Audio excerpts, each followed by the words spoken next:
Welcome and thank you for joining me. This is Laurie of Laurie's Heirloom Sewing. I'm just going to do a quick piece of our project today. It looks like we're going to get a little bit of sun, and if we do, then I'll be going outside. I'm not sure what I'm hearing. Maybe that's somebody's brakes. I don't know. So today is April the 2nd, I believe. Yeah, it's Thursday, April the 2nd of 2020. We are still experiencing the issue that I've been speaking of. So everybody is kind of in a holding pattern. What I am doing is I am pressing this strip in half. It is a 2-inch wide by about 22-inch long strip of fabric that I cut. I think it was in the last video for creating a flange. And I'll show you what I mean by that, if you've never heard that term before. So what I'm going to do, this is the top of the pocket that will be going on to our sewing mat, sewing machine cover. And what I want to do is put the flanged edge, that's what this is, right sides together along the top of this pocket. I need to straighten this out just a little bit.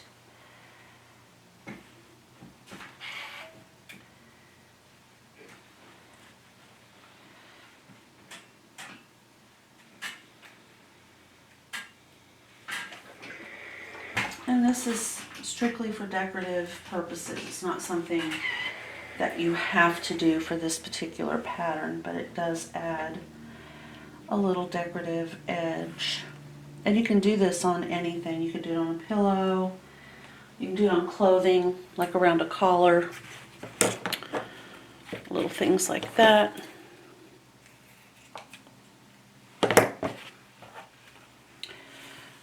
Okay.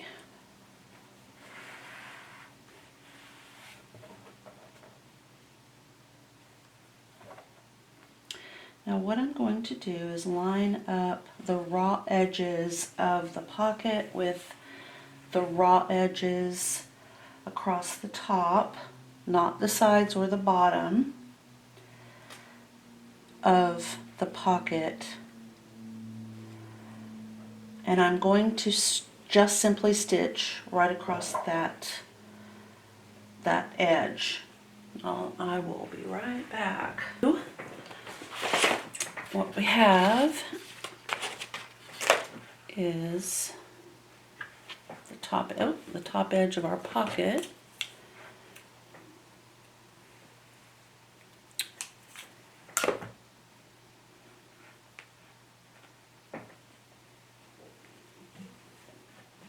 Which is finished with a little flanged edge.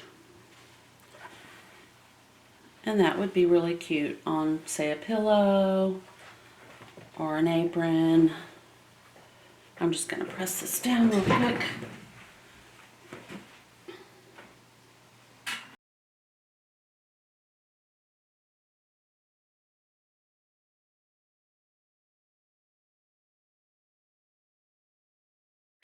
All right. So, this is the top edge of our pocket, and let me find the instructions. Here we go. That's the dog jacket. No, that's it right there. Okay. Pardon me.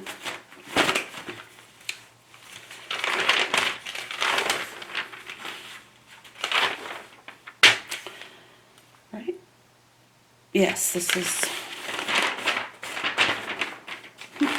okay. Alrighty, so the first thing they're going to have you do here is the bias binding, which, as you know, I've stated I'm not doing the bias binding. I'm going to do a flanged edge. I prefer the look for something of this nature. I think creating a bias when it would waste so much fabric, I would prefer to save that for something that carries a little bit more weight for me.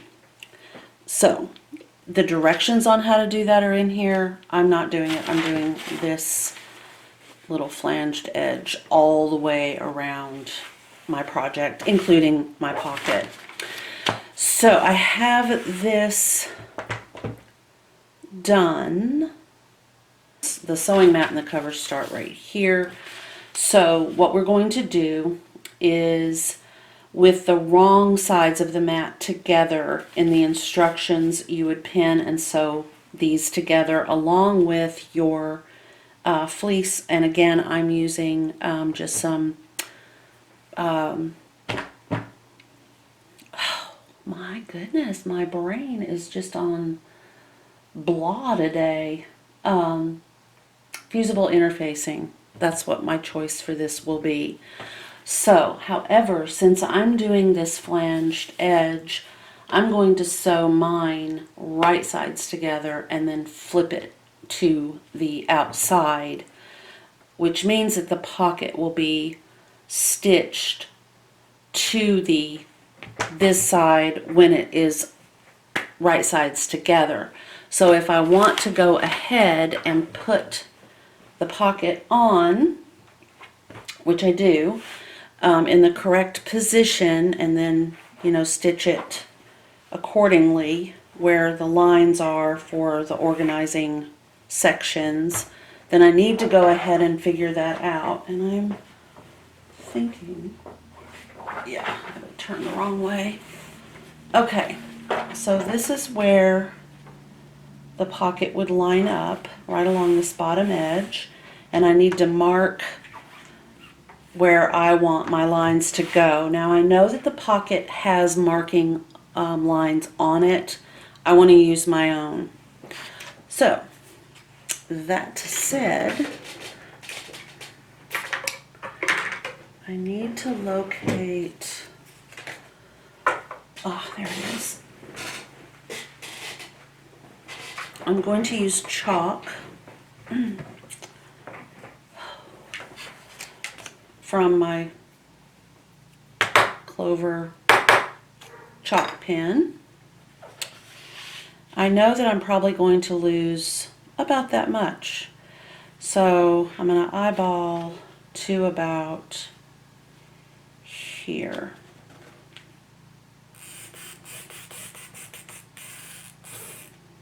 Well, this has a little wheel that you can't see right on the very tip, and it is filled with loose chalk.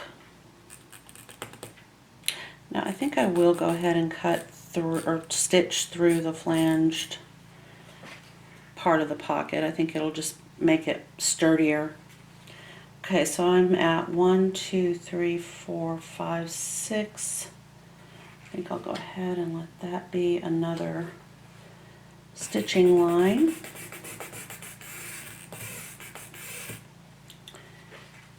Okay, and then come in. So that kind of gives me somewhat equal. Let's see, one. I need to move that line. And it just, the chalk just kind of brushes off. I think I'll go 7 inches.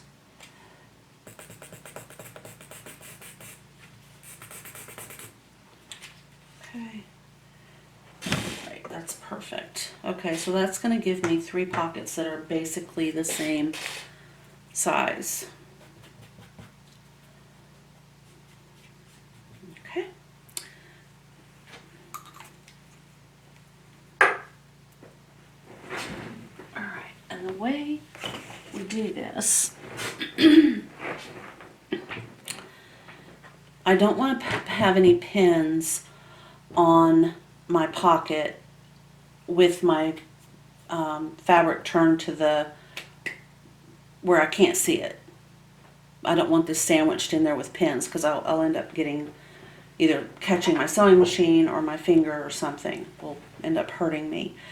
So I am going to lay this down right along that bottom edge.